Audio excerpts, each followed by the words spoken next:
여호와께서 한나를 돌보시사 그로 하여금 임신하여 세 아들과 두 딸을 낳게 하셨고 아이 사무엘은 여호와 앞에서 자라니라. 엘리가 매우 늙었더니 그의 아들들이 온 이스라엘에게 행한 모든 일과 회막문에서 수종드는 여인들과 동침하였음을 듣고 그들에게 이르되 너희가 어찌하여 이런 일을 하느냐. 내가 너희의 악행을 이 모든 백성에게서 듣노라. 내 아들들아 그리하지 말라. 내게 들리는 소문이 좋지 아니하니라. 너희가 여호와의 백성으로 범죄하게 하는도다. 사람이 사람에게 범죄하면 하나님이 심판하시려니와 만일 사람이 여호와께 범죄하면 누가 그를 위하여 간구하겠느냐 하되 그들이 자기 아버지의 말을 듣지 아니하였으니 이는 여호와께서 그들을 죽이기로 뜻하셨음이더라. 아이 사무엘이 점점 자라매 여호와 사람들에게 은총을 더욱 받더라. 아멘.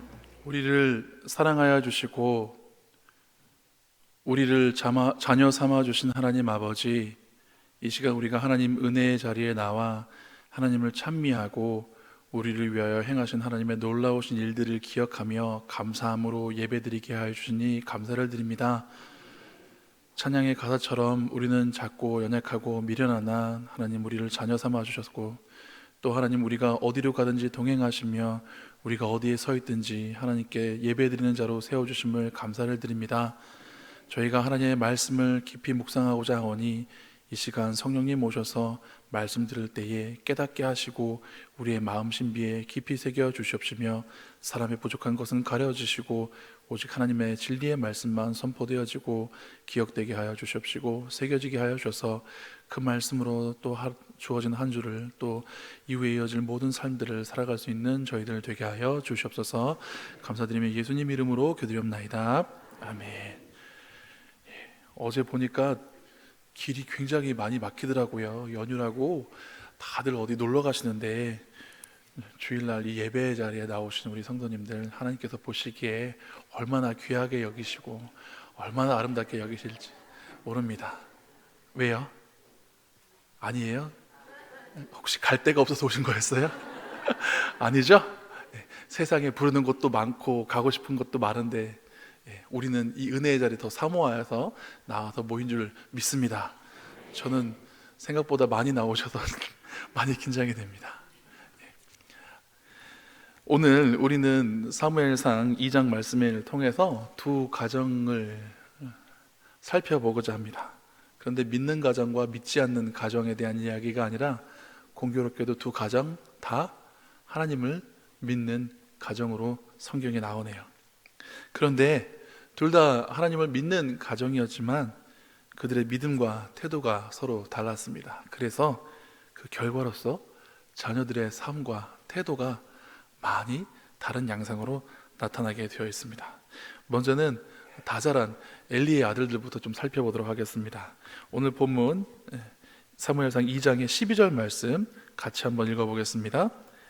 엘리의 아들들은 행실이 나빠 여호와를 알지 못하였더라. 엘리의 아들 홈니와 비느하스가 행실이 나쁘게 된 이유가 뭘로 나와 있냐면 여호와를 알지 못하였다. 행실이 나빠서 여호와를 알지 못한 것인지, 여호와를 잘 알지 못하여서 행실이 나빠진 것인지, 아니면 둘 다 서로에게 영향을 미친 것인지, 결국은 하나님을 잘 알지 못함으로 행실이 나빠졌고, 또 행실이 나빠졌기 때문에 하나님을 더 알려고 하지 않은 이런 일들이 초래되었다라고 성경이 말합니다. 그런데 생각해보면 제사장의 아들들이고 또 그들도 이미 장성하여 아버지의 뒤를 이어 제사장의 직분을 감당하고 있는 자들인데, 그런 그 사람들이 하나님을 알지 못하였다 라고 하신 이 말씀이 저는 참 이해가 되지 않았습니다. 하나님을 알지 못하고서도 제사를 드릴 수 있을까?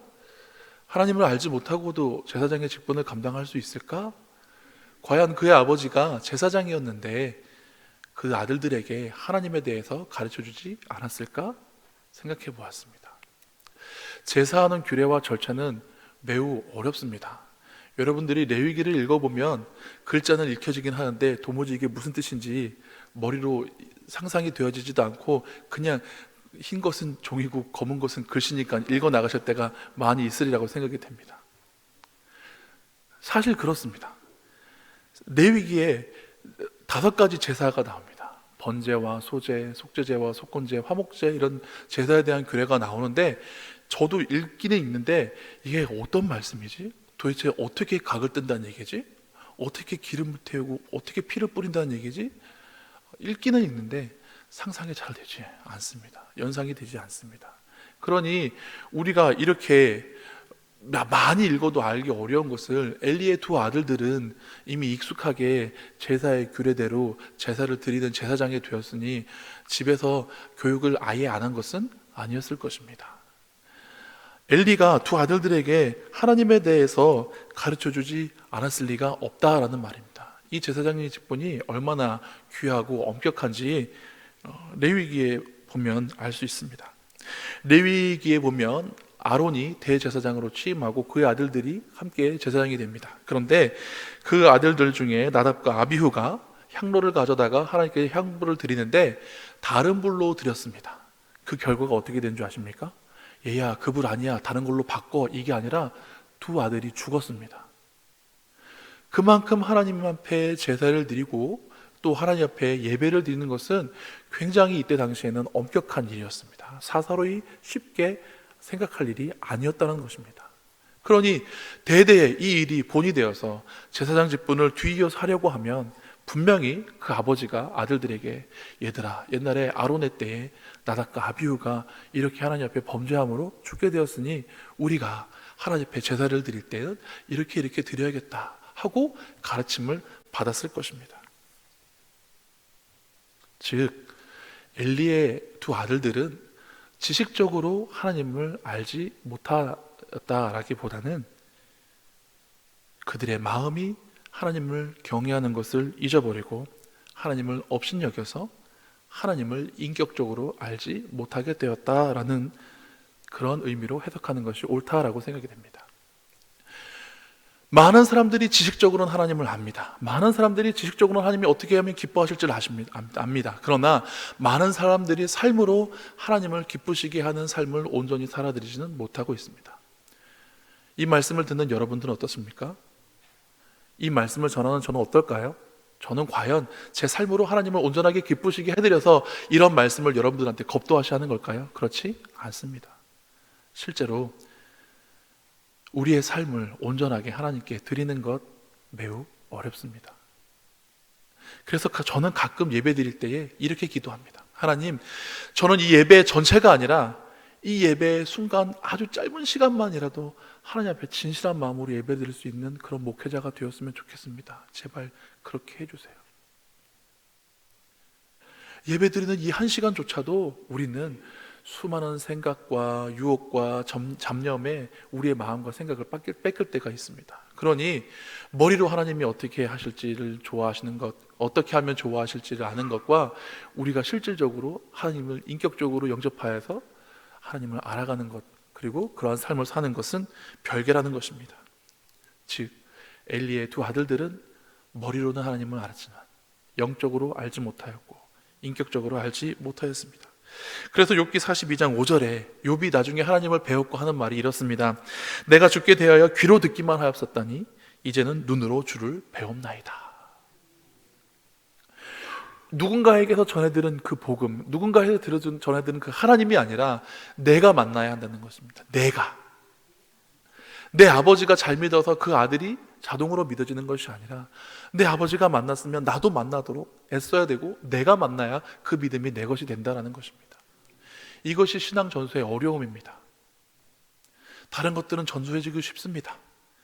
아버지가 잘하는 것, 익숙한 것 자녀들에게 가르쳐주고 야, 그렇게 하는 거 아니야, 이렇게 해야 돼, 가르쳐줄 수 있습니다. 그러나 신앙의 교육은 결국은 그 자녀가 하나님을 인격적으로 만나지 못하면 그 부모가 어떻게 하든지 신앙의 교육이 완성이 되었다라고 할 수 없는 것입니다. 그러므로 우리는 우리의 자녀들이 인격적으로 하나님을 만나고 인격적으로 하나님을 대하고 인격적으로 하나님을 알아갈 수 있도록 힘써야 하는 것입니다. 엘리의 아들들이 하나님을 알지 못한 것, 그것은 바로 그들의 욕심에 사로잡혀서 눈앞에 누릴 것만 바라보고 하나님을 보지 못한 때문인 것을 우리는 알 수 있습니다. 성경의 율법에 의하면 본래 화목제물 중에서 제사장들의 몫이 요제로 드리는 짐승의 가슴 부분과 올려서 드리는 거제로 드리는 우편 뒷다리가 전부였습니다. 그런데 오늘 본문에 보면 엘리의 두 아들들은 어떻게 하는가? 갈고리를 갖고 옵니다. 갈고리를 갖고 와서 그들에게 정해져 있는, 레위기 7장에 정해져 있는 제사장의 분깃이 아니라 그들이 그냥 갈고리를 넣어서 휘저어서 딱 건져내는 자기의 좋아하는 것을 취하려고 합니다. 더군다나 나중에 기름을 태우기 전에도 날 것으로 달라고 합니다. 제사장이 먹을 수 있는 것은 화목제물로 드려진 제물 중에 일부였는데 그들은 자기의 정해진 것 외에도 자기 마음에 원하는 것을 골라다 가져가기도 하고 제사가 미처 다 끝나기 전에도 날 것으로 내가 뒀다가 먹겠다고 하면서 가져가는 그런 파렴치한 짓을, 제사적으로는 하기 어려운 일들을 서슴없이 행하게 됩니다. 재물에 대한 욕심, 자기가 더 많이 갖고 자기가 더 많이 누리고자 하는 그런 욕심에 눈이 어두워서 하나님을 경외하는 그 법을 잊어버리고 하나님이 어떤 분이신지 알지 못하게 됩니다. 문제는 그들의 악행이 점점 커지고 점점 더 잦아졌다는 것입니다. 사무엘상 2장 22절 23절 말씀 같이 한번 찾아서 읽어보겠습니다. 22장 23절 말씀입니다. 엘리가 매우 늙었더니 그의 아들들이 온 이스라엘에게 행한 모든 일과 회막문에서 수종드는 여인들과 동침하였음을 듣고 그들에게 이르되 너희가 어찌하여 이런 일을 하느냐? 내가 너희의 악행을 이 모든 백성에게서 듣노라. 아멘. 처음에는 하나님의 제물에 대하여서 사사로이 죄를 짓던 그들이 나중에는 성전 문에서 수종드는 여인과 동침하는 죄를 범하게 됩니다. 그 소문이 아버지의 귀에 먼저 들어간 것이 아니라 백성들 사이에 퍼집니다. 허다하게 퍼집니다. 그래서 그 소문이 백성들을 통하여서 아버지인 엘리의 귀에까지 들리게 됩니다. 그런데 그 아버지가 자녀들에게 타이른 말이 무엇입니까? 그때는 이미 너무 늦었습니다. 엘리가 늙었습니다. 자녀들이 더 크기 전에 아버지로서의 권위를 지킬 수 있을 때에 그때 하나님의 말씀으로 훈계하고 훈육하고 단호하게 했어야 될 엘리가 오래 참고 기다리다가 결국 이들의 죄악이 점점 많아지고 점점 커졌을 때 이제는 더 이상 어떻게 손쓸 수 없을 정도로 커졌을 때 그제서야 24절 25절에 이렇게 말합니다. 내 아들들아 그리하지 말라. 저 같으면 몽둥이 이렇게 갖고 와서 이놈의 새끼들 니들이 목사 아들이면서 하면서 막 화를 내면서 야 이거 다른 건 몰라도 야 성전 여인하고 동침하다니 야 이러면서 저는 막 아이들을 막 몽둥이를 막 후드려 팰 것 같습니다. 그런데 엘리는 너무 점잖죠. 아들들아 그리하지 말라. 아무리 나이가 들었어도요 이런 천인공노할 짓을 자기 아들들이 저질렀으면 아버지로서 한탄하면서 아유 니들 잘못 가르친 내가 잘못이다 차라리 내가 맞아야지 하면서 막 격렬하게 해야 될 텐데 아들들아 그리하지 말라. 내게 들리는 소문이 좋지 아니하니라. 이게 정말이야? 진짜야? 이놈의 새끼 막 할 텐데 엘리는 너무 점잖습니다. 그러나 안타까운 마음은 전해지죠. 너희가 여호와의 백성으로 범죄하게 만드는도다. 사람이 사람에게 범죄하면 하나님이 심판하시려니와 만일 사람이 여호와께 범죄하면 누가 그를 위하여 간구하겠느냐 하되 그들이 자기 아버지의 말을 듣지 아니하였으니 이는 여호와께서 그들을 죽이기로 뜻하셨습니다. 이제는 하나님도 포기할 때쯤 돼서야 아들들아 그리하지 말라. 여러분 이 말씀이 얼마나 무서운 말씀입니까?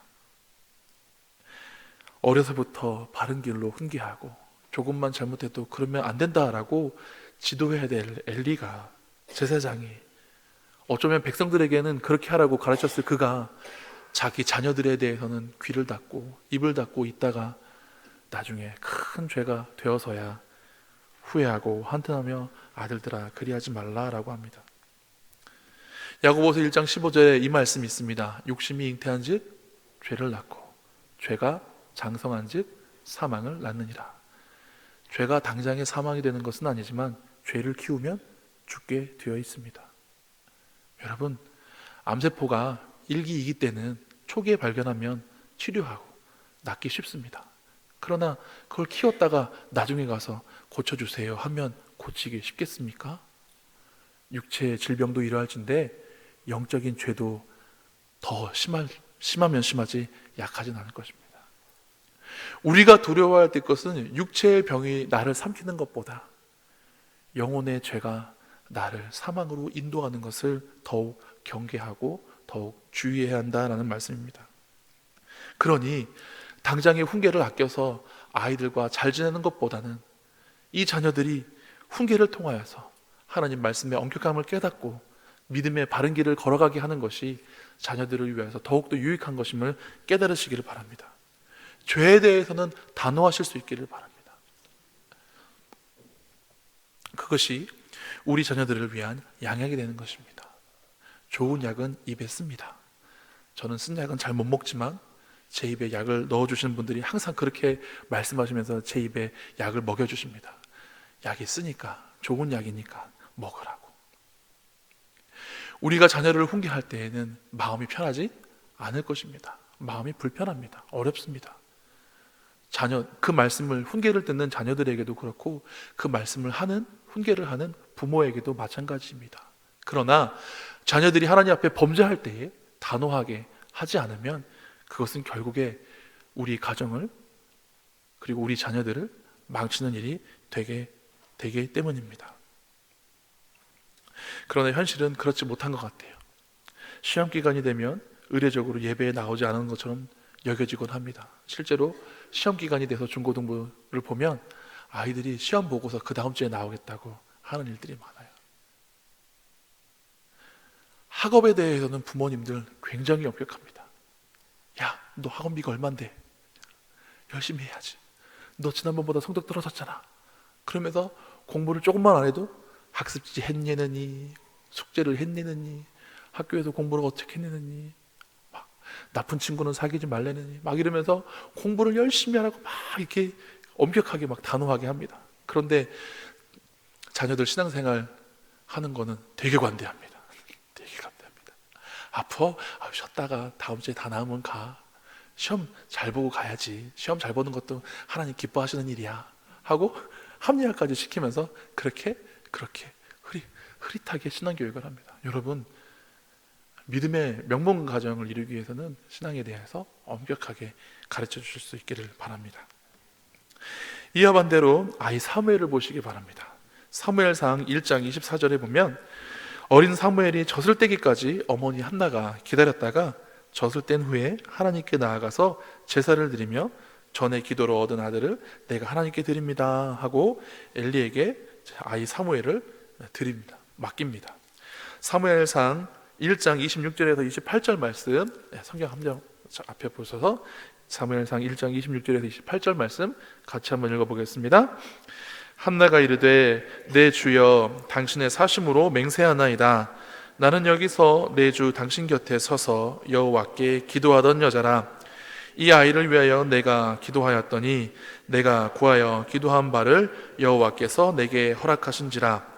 그러므로 나도 그를 여호와께 드리되 그의 평생을 여호와께 드리나이다 하고 그가 거기서 여호와께 경배하니라. 아멘. 자녀를 키워보시고 손주가 있으신 분들은 다들 아실 것입니다. 갓난아기 때보다요, 요 젖될 무렵이 더 예쁩니다. 무슨 말씀이신지 아시죠?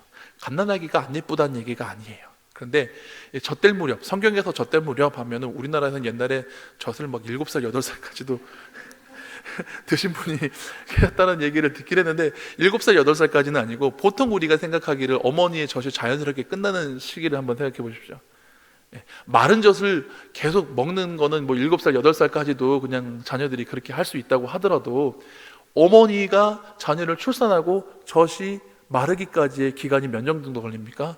저는 엄마가 돼본 적이 없어서 그래도 보통은 길게 먹이면 2년, 그러니까 이제 만으로 2년이니까 3살, 4살 좀 되죠.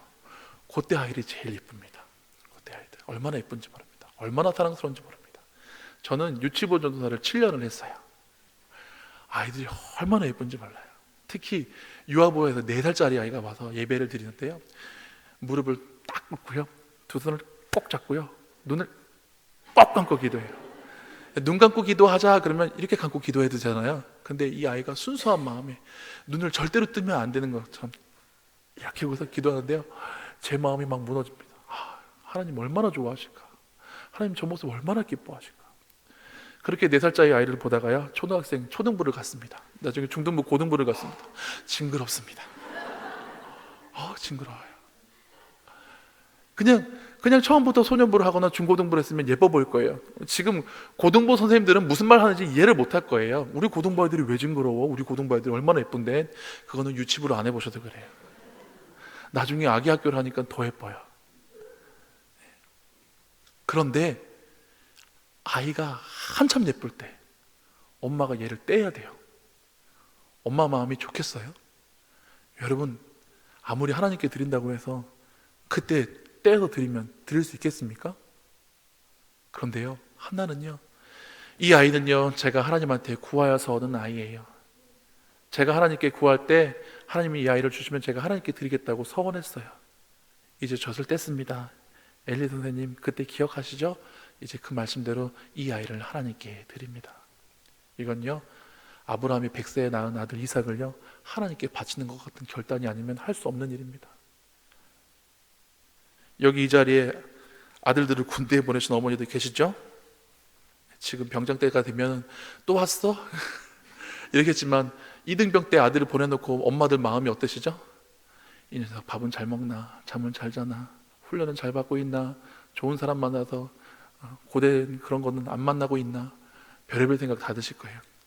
자녀가 이등병이면 엄마도 이등병이고, 자녀가 병장이 되면 엄마도 병장이 된다고, 나중에 말년 휴가 나오면은 막 이제 휴가 나와도 별로 반갑지도 않고 그냥 네 알아서 놀다가 들어가라 이렇게 하시게 되겠지만, 자녀를 처음에 군대에 보내는 것, 그것보다 아마 더 어려울 거예요. 왜요? 다 큰 아들 군대 보내는 것도 쉽지가 않은데 저때 나이를 홀로 제사장께 맡긴다는 거 쉽지 않지 않겠습니까? 그런데요, 이게 사무엘에게 유익했습니다. 여러분, 우리가 어떻게 교육하면 우리의 자녀를 온전히 잘 가르치고 바르게 양육할 수 있겠습니까? 하나님께 맡겨드리는 게 제일인지 믿으시기 바랍니다. 저는 되게 잔머리가 있어서 아이가 아프면 하나님한테 기도해요. 하나님, 제 아이 아니에요. 하나님 아이예요. 왜 그런 거 있지 않습니까? 훌륭한 아들은 나라의 아들이고, 잘난 자식은 사돈네 아들이고, 못난 자식만 내 아들이라고. 아이가 아프면요, 내 아이 아니에요. 하나님 아이예요. 하나님, 전 어떻게 할 수가 없어요. 하나님 고쳐주세요. 자연스럽게 기도가 나옵니다. 여러분, 우리는 우리의 자녀의 부모이면서도요, 자녀를 위해서 해줄 수 있는 게 거의 없습니다. 공부를 대신해서 애가 공부를 잘하게 할 수도 없고요, 운동을 대신해서 애가 운동을 잘하게 할 수도 없습니다. 내가 믿음 생활 잘한다고 우리 자녀가 자동으로 믿음 생활 잘하는 게 아니에요. 한나는 지혜로운 여인이었습니다. 아이를 하나님께 맡겨드렸습니다. 기도로 맡겨드렸습니다. 그러므로 여러분, 우리가 믿음의 가정을 세워가고 자녀들을 하나님께로 인도하는 것, 아이들이 눈앞에 있는 욕심에, 눈앞에 있는 그런 즐거움에 하나님을 뒤로 하지 않게 하고, 또 아이들이 어려서부터 하나님을 경외하도록 바른 교훈과 책망으로, 또 말씀으로 이렇게 훈육해야 합니다. 그리고 한나와 같이 하나님께 올려드려야 됩니다. 그리고 아까 우리가 읽은 말씀에 나는 기도하던 여자라, 기도하던 여자라 되어 있습니다. 아까 강상 목사님 말씀에도 어머니의 기도에 대해서 얘기했는데, 우리가 자녀를 위해서 바르게 키우기 위해서 해야 되는 것이 무엇인가? 자녀를 위한 기도를 해야 됩니다. 이후에 말씀해 보면 사무엘이 매년마다 어머니를 만납니다. 이 어머니가 제사 드리러 갈 때마다 아이를 위해서 겉옷을 쥐어주고 갖다 줍니다. 야, 이거 입어라 하고 주고만 오겠습니까? 오랜만에 만난 아들을 부둥켜 안고 엉엉 울다가도 또 얼마나 잘 자랐는가 또 보다가 또 하나님이 어떻게 이 아이를 키워줬는가 또 감사하게 되다가 또 아이를 위해서 또 붙잡고 기도하지 않겠습니까?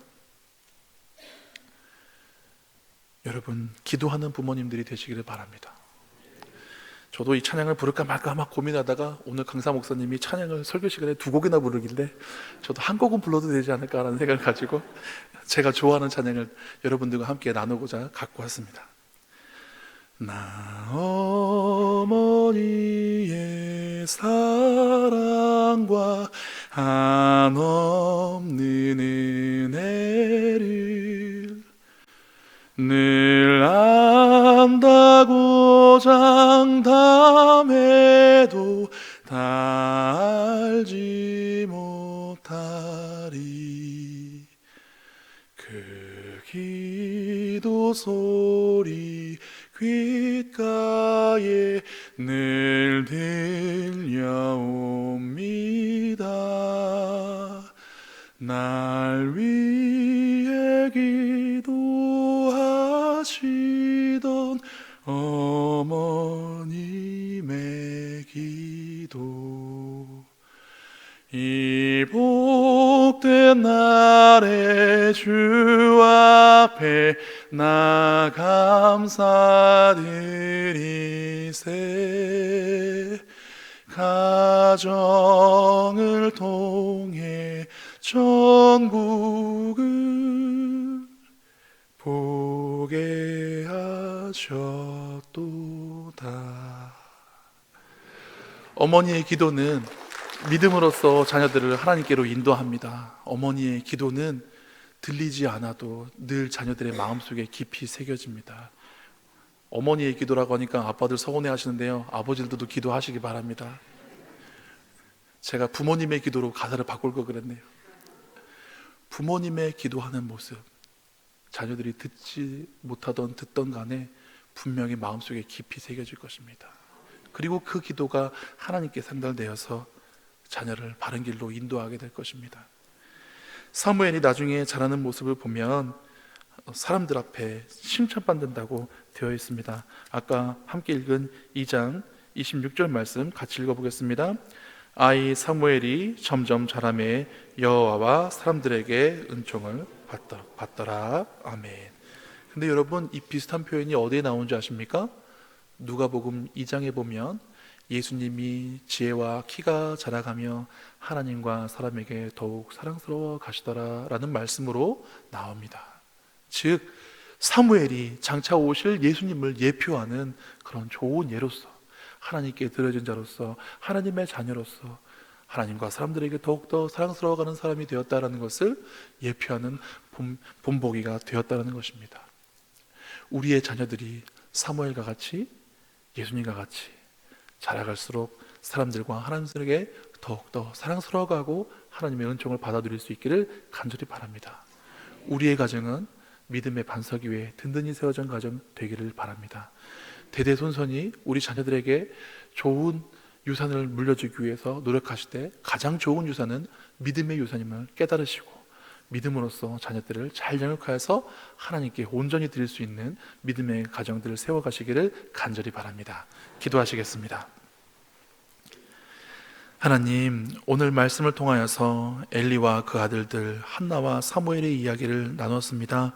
하나님, 둘 다 믿음의 가정이었지만 온전한 믿음을 가진 가정과 그렇지 못한 가정의 끝이 어떻게 되었는지 우리는 다 압니다. 하나님, 이제 우리가 선택하고 결단하게 하여 주시옵소서. 하나님, 자녀들을 하나님을 경외하는 사람으로 자라가게 하여 주시옵시고 믿음과 신앙의 일에 대해서는 단호하고 결단력 있는 부모가 되게 하여 주시옵시며 자녀들에게 다른 유산이 아닌 온전한 믿음의 유산을 물려주기를 더욱더 노력하고 애쓰는 부모님 되게 하여 주시옵소서. 하나님, 우리의 자녀는 욕심에 눈멀지 말게 하여 주시옵시고 하나님을 지식으로만 아는 것이 아니라 인격적으로 만나고 영접하여 하나님 전적으로 하나님을 알아갈 수 있는 참된 믿음의 사람들 되게 하여 주시옵소서. 어려서 마땅히 행할 길을 아이에게 가르치면 커서도 그 길을 떠나지 아니하리라 말씀하였사오니 우리의 자녀들이 믿음 가운데 서서 하나님 진리의 도를 행하며 살아갈 수 있도록 도와주시옵소서. 성경은 믿는 사람으로 하여금 교훈과 책망과 바르게 함과 의로 교육해 유익하다고 말씀하였사오니 우리가 인간의 생각과 지식으로 자녀들을 가르치는 것이 아니라 하나님 말씀으로 훈육하며 양육할 수 있도록 도와주시옵소서. 믿음의 가정 세워지게 하시고 복된 가정 되게 하시옵시고 하나님 친히 우리 영혼의 아버지 되어 주시옵소서. 감사드리며 예수님 이름으로 기도드리옵나이다. 아멘.